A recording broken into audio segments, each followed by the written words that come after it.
Carnell is enjoying life. We should all be envious. Carnell can whack down a can of Cheese Whiz in no time. He loves to swim. He spends as much time in the water as he possibly can. And if by chance you have a tire in your front yard, he'll take a crack at that as well. Carnell does all of this with no hearing.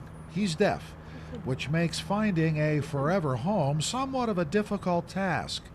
McCamey Animal Center is filled with pets that are waiting to be adopted, but they only have 2 right now that are deaf. 2. That makes things even more challenging.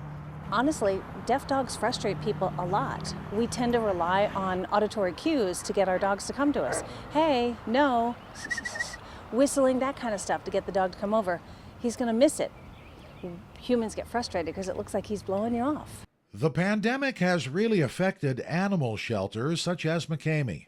At near capacity now, for many folks, money is tight. Priorities are different, and adoptions are slowing down. It's really a challenge for a youngster such as Carnell.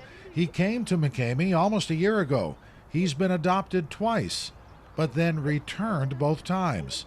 However, his handlers are confident he'll find the right family. Even though he's been adopted a couple of times and come back, we view that as, hey, the exactly right people didn't come around yet, but he learned a lot of things while he was in his other homes, and we learned more about him. So it gave him time out of the shelter. It's not a failure.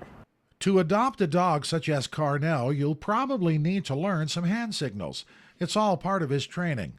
But those who work with the pets at McCamey, such as Carnell, say adoptions in these tough times will eventually happen when the right family accepts the pet, not for who they want him to be, but for who he actually is.